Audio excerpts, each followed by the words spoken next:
Bharat, Australia ও England বিশ্ব ক্রিকেটে মোড়ল হিসেবে পরিচিত এই তিন দেশ তারা নিজেদের মধ্যে আরো বেশি টেস্ট ক্রিকেট খেলতে চেয়ে ক্রিকেটে 2 স্তরের কাঠামো চায় দেশ তিনটি। এ বিষয়ে চলতি মাসের শেষ দিকে অস্ট্রেলিয়া ও ইংল্যান্ড ক্রিকেট বোর্ডের প্রধান আইসিসি চেয়ারম্যানের সঙ্গে বৈঠকে বসবেন। সংশ্লিষ্ট দুটি সূত্রের বরাতে খবরটি জানিয়েছে সিডনি মর্নিং হেরাল্ড। টেস্টে দ্বিস্তর চালু হলে র্যাঙ্কিংয়ে পিছিয়ে থাকা বাংলাদেশ, ওয়েস্ট ইন্ডিজ, আফগানিস্তান ও জিম্বাবুয়ের মতো দলগুলো দ্বিস্তরে থাকবে, যে কারণে অস্ট্রেলিয়া ও ভারতের মতো দলগুলোর সঙ্গে খুব একটা টেস্ট খেলার সুযোগ থাকবে না। অস্ট্রেলিয়ার সিডনি মর্নিং হেরাল্ডের খবরে বলা হয়, সদ্য সমাপ্ত অস্ট্রেলিয়া ভারতের বর্ডার গাভাস্কার ট্রফিতে দর্শকের বিপুল পরিমাণ সাড়া দেখেই দেশ দুটি এমন সিদ্ধান্তে উৎসাহী।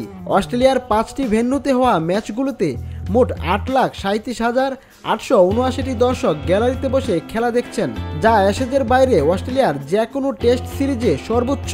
প্রতিবেদনটিতে আরও বলা হয়, আইসিসির চেয়ারম্যান জয়সার সঙ্গে বৈঠকে বসবেন ক্রিকেট অস্ট্রেলিয়ার চেয়ারম্যান মাইক বিয়ার্ড ও ইংল্যান্ড ওয়েলস ক্রিকেট বোর্ডের চেয়ারম্যান রিচার্ড থমসন। টেস্ট ক্রিকেটের দ্বিস্তর বিষয়টি চূড়ান্ত হলে ধারণা করা হচ্ছে আগামী 2 বছর পরই কার্যকর হয়ে যেতে পারে এই নীতি। দ্বিস্তর হলে ছোট দলগুলোর আয় কমবে, বড় দলগুলোর বিপক্ষে খেলার সুযোগ কমে যাবে আরও। এতে আর্থিকভাবে ক্ষতির সম্মুখীন হবে দ্বিতীয় স্তরে থাকা দলগুলো, যা বিশ্ব ক্রিকেটে মোটেই ভালো কিছু বয়ে আনবে না। ডেস্ক নিউজ, ভোরের পাতা।